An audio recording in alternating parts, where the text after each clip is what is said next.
Sabe aquela sensação de ouvir um discurso e ficar impressionado? A persuasão é uma arte, né? E alguns discursos são tão bem construídos que chegam a mudar o jeito que a gente pensa. Hoje, a gente vai fundo em um desses discursos para entender direitinho o que o torna tão eficaz. Olha só essa frase. Ela veio de um discurso bem famoso lá de 1997. E não é uma frase qualquer, viu? Ela foi pensada para ser provocadora mesmo. A ideia era essa, que ficasse ecoando na cabeça das pessoas muito tempo depois que o discurso acabasse. Então, a grande pergunta é: como que argumentos assim se tornam tão poderosos? A resposta é que não é por acaso. Nada disso é acidental. É tudo construído. E quando a gente entende como essa construção funciona, a gente passa a ouvir tudo com um olhar mais crítico. Então, bora começar essa análise. Pode parecer estranho, mas para entender como a persuasão funciona hoje em dia, a gente precisa, na verdade, fazer uma viagem no tempo. Porque a base de tudo isso, ela foi definida há mais de 2000 anos com os princípios da retórica. Pois é, o orador romano Cícero, por exemplo, identificou as partes essenciais do que a gente chama de retórica. Basicamente, são 3 pilares para qualquer argumento funcionar: a estrutura, o estilo e o que ele chamava de invenção, que é a criação das ideias. Pense bem, a forma como um argumento é organizado, o tipo de linguagem que se usa, tudo isso é fundamental. E vale para tudo mesmo, desde a defesa de um advogado no tribunal até um vídeo que viraliza na internet hoje. Então, para facilitar, a gente pode pensar nisso como um kit de ferramentas. São 3 passos, bem simples de entender. Primeiro, dominar a estrutura. Segundo, aperfeiçoar o estilo. E terceiro, criar aquela frase de efeito, sabe? Aquela que gruda na mente. Agora vamos pegar esse kit e ver como ele funciona na prática, analisando um caso real. E o nosso estudo de caso vai ser justamente aquele discurso do Charlton Heston de 1997. Ele foi feito para o National Press Club e, olha, é uma verdadeira aula de estratégia retórica. Vamos começar pela primeira ferramenta, a estrutura. Isso aqui é fundamental. Um bom orador precisa pegar a audiência pela mão e guiar o raciocínio passo a passo. Pensa só, um texto, a gente pode voltar, ler de novo, mas um discurso, a gente só tem uma chance de entender. Por isso a estrutura tem que ser cristalina. E aí que entra o ponto crucial do discurso do Heston. Ele não estava falando para o mundo todo. Ele estava falando para uma plateia específica, o National Press Club, que é composta majoritariamente por jornalistas, pessoas que vivem e respiram a primeira emenda, a da liberdade de imprensa. E olha a jogada de mestre na estrutura dele. O argumento central é esse aqui. Ele diz que a segunda emenda, a do direito a armas, é o que, na verdade, protege a primeira emenda, a da liberdade de imprensa. Ou seja, ele não defende a segunda emenda de forma isolada. Ele a coloca como a guardiã, a protetora do valor mais importante para aquela plateia. É brilhante. Ok, a estrutura é genial, mas não é só isso.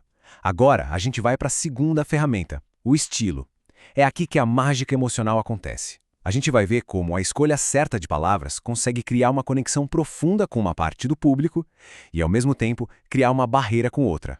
O que o Heston faz, com muita habilidade, é construir uma narrativa de nós contra eles. De um lado, ele coloca as elites, Washington, o próprio Press Club, a imagem de um jornal enrolado.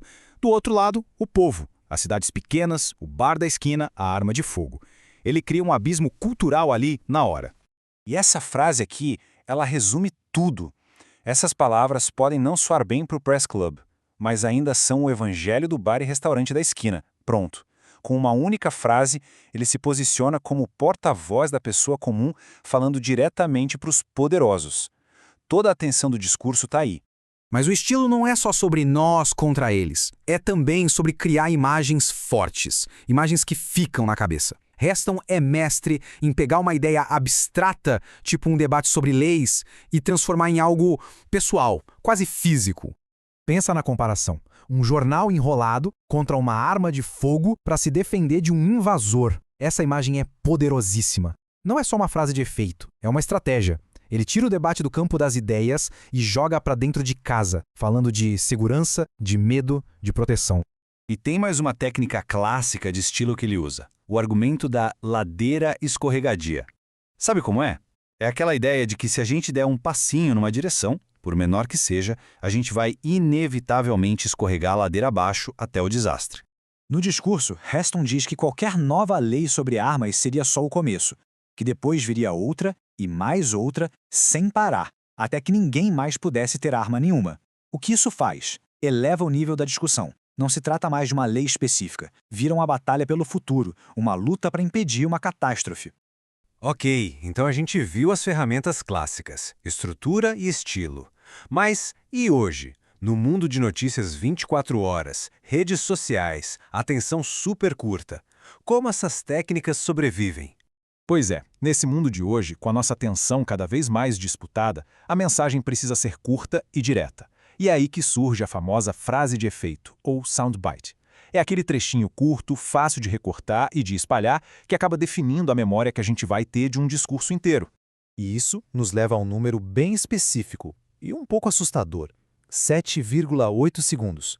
O que significa isso? Em 2012, essa era a duração média de uma fala de um político que ia ao ar no jornal. 7,8 segundos. É muito pouco tempo. Isso basicamente força qualquer pessoa que faz um discurso a pensar em frases curtinhas e impactantes feitas sob medida para serem recortadas e repetidas. É uma forma de tentar controlar a narrativa. E é por isso que entender essas técnicas de retórica é tão importante. Vira uma ferramenta de alfabetização midiática, sabe? A gente para de prestar atenção só no que estão dizendo e começa a analisar o como estão dizendo. Por que aquela palavra, por que aquela imagem, por que aquela estrutura. E por que funciona tão bem. Então fica a reflexão final.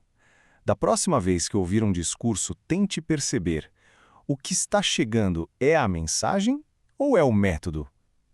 Reconhecer o método por trás da mensagem talvez seja o passo mais importante para se consumir informação de um jeito mais consciente e, principalmente, mais crítico.